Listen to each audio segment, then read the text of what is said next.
We provide you the platform to turn your dreams into reality. Give wings to your aspirations with KR Mangalam University. प्रधानमंत्री मोदी 5 देशों की यात्रा पर रवाना हो गए हैं। सबसे पहले अफ्रीकी देश घाना जा रहे हैं। ये किसी भी भारतीय प्रधानमंत्री की 3 दशक में पहली घाना यात्रा है। इससे पहले 1957 में पंडित जवाहरलाल नेहरू और 1995 में पीएम नरसिम्हा राव घाना के दौरे पर पहुंचे थे।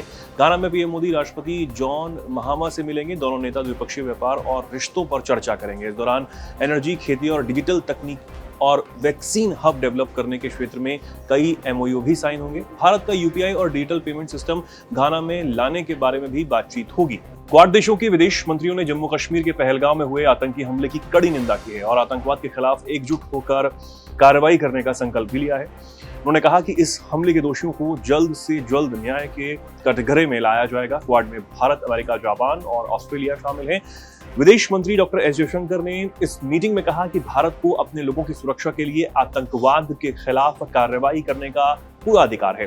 भारत इस अधिकार का इस्तेमाल करता रहेगा। पाकिस्तान के प्रधानमंत्री शहबाज शरीफ ने ऐलान किया है कि उनकी सरकार पानी के भंडारण के तरीके को मजबूत करेगी। ये फैसला ऐसे समय में आया है जब भारत ने 1960 के सिंधु जल समझौते को स्थगित करने का कदम उठाया था। पाकिस्तान की बड़े पैमाने पर खेती बाड़ी सिंधु, झेलम और चिनाब नदियों पर ही निर्भर है। अगर इन नदियों के जलस्तर में कमी आई तो पाकिस्तान दाने दाने को मोहताज हो जाएगा और बूंद बूंद पानी को भी तरस जाएगा। अमेरिकी राष्ट्रपति डोनाल्ड ट्रंप ने कहा कि भारत और अमेरिका के बीच जल्द ही एक व्यापार समझौता होगा जिसमें टैरिफ काफी कम होंगे। ट्रंप ने इसे दोनों देशों के बाजारों में बेहतर प्रतिस्पर्धा के लिए अच्छा बताया। भारत और अमेरिका के बीच इस समय द्विपक्षीय व्यापार समझौते यानी कि बायलैटरल ट्रेड एग्रीमेंट को लेकर वॉशिंगटन में बीते 6 दिनों से बातचीत जारी है। इसका मकसद 9 जुलाई की अहम डेडलाइन से पहले एक अंतिम समझौता करना है। हिमाचल के धर्मशाला में शुरू हुए 15वें तिब्बती धार्मिक सम्मेलन के मौके पर दलाई लामा की तरफ से ये साफ कर दिया गया कि दलाई लामा की संस्था भविष्य में भी जारी रहेगी। साथ ही उन्होंने ये भी क्लियर किया है कि उनके देहांत के बाद उनके उत्तराधिकारी का चयन भी तिब्बती बौद्ध परंपराओं के अनुसार ही होगा। तिब्बत और बौद्ध धर्म में चीन के बढ़ते प्रभाव को देखते हुए दलाई लामा ने यह भी साफ कर दिया है कि उनके उत्तराधिकारी के चयन में चीन की कोई भी भूमिका नहीं होगी। अगर चीन ऐसा करने की कोशिश भी करता है तो उसे बर्दाश्त नहीं किया जाएगा। इससे पहले चीन ने कहा था कि दलाई लामा को तिब्बती लोगों का प्रतिनिधित्व करने का कोई भी अधिकार नहीं है। ईरान के राष्ट्रपति मसूद पेजेश्कियान ने अंतर्राष्ट्रीय परमाणु ऊर्जा एजेंसी IAEA के साथ ईरान का सहयोग रोकने का आदेश दे दिया है। उन्होंने यह आदेश ईरान के न्यूक्लियर साइट्स पर अमेरिकी हमलों के बाद दिया है। दरअसल कुछ समय पहले ईरानी संसद ने एक कानून पारित किया था जिसमें IAEA के साथ सहयोग निलंबित करने की बात कही गई थी। इस कानून को ईरान की संवैधानिक निगरानी संस्था से भी मंजूरी मिल गई थी। अब राष्ट्रपति के आदेश से यह साफ है कि इस कानून को लागू किया जाएगा। अमेरिकी राष्ट्रपति डोनाल्ड ट्रंप ने अपनी एक नई परफ्यूम कंपनी शुरू की है। इसका नाम विक्ट्री 4547 है जो उनके 45वें और 47वें राष्ट्रपति कार्यकाल को दिखाता है। महिला और पुरुष दोनों के लिए अलग अलग परफ्यूम लॉन्च की गई हैं। ट्रंप ने अपनी social media site truth social पर लिखा कि यह परफ्यूम जीत, ताकत और सफलता के लिए है। प्रोडक्ट्स स्टाइलिश डिब्बों में है। पुरुष का डिब्बा काला है और सुनहरा भी है जबकि महिलाओं का लाल।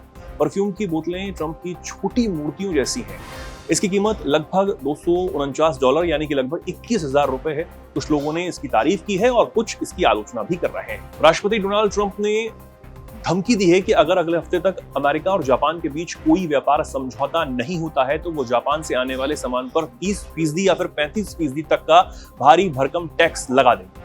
ट्रंप इससे पहले भी 2 अप्रैल को जापान पर 24% टैरिफ लगा चुके हैं। उस वक्त उन्होंने कई देशों पर भी भारी टैरिफ लगाने का ऐलान किया था, लेकिन बाद में उन्होंने 90 दिनों के लिए टैरिफ घटाकर 10% कर दिया था ताकि देश बातचीत कर सके। ये 90 दिनों की समय सीमा 9 जुलाई को अब खत्म हो रही है और ट्रंप ने साफ कहा है कि वो इसे आगे बढ़ाने के मूड में बिल्कुल भी नहीं है। राष्ट्रपति ट्रंप ने कहा है कि इजराइल गाजा में 60 दिनों का सीजफायर करने के लिए राजी हो गया है। इस दौरान सभी पक्षों से मिलकर युद्ध खत्म करने की कोशिश की जाएगी। उन्होंने हमास को चेतावनी दे दी है कि अगर उसने समझौते को नहीं माना तो हालात और ज्यादा बिगड़ जाएंगे। ट्रंप ने यह भी कहा कि कतर और मिस्र इस समझौते का अंतिम प्रस्ताव हमास तक पहुंचाएंगे। ये दोनों देश लंबे समय से शांति लाने की कोशिश में लगे हुए हैं। 70% मुस्लिम आबादी वाले देश कजाकिस्तान ने सार्वजनिक जगहों पर चेहरा ढकने वाले कपड़ों पर प्रतिबंध लगाने का फैसला किया है। राष्ट्रपति कासिम जोमार्ट तोकायेव ने एक कानून पर हस्ताक्षर किए। इसमें कहा गया कि चेहरा ढकने वाले कपड़े जिनसे किसी की पहचान छिपती है, सार्वजनिक जगहों पर नहीं पहने जा सकते। तजाकिस्तान सरकार ने 2023 में स्कूलों में हिजाब पर प्रतिबंध लगा दिया था। सरकार का कहना है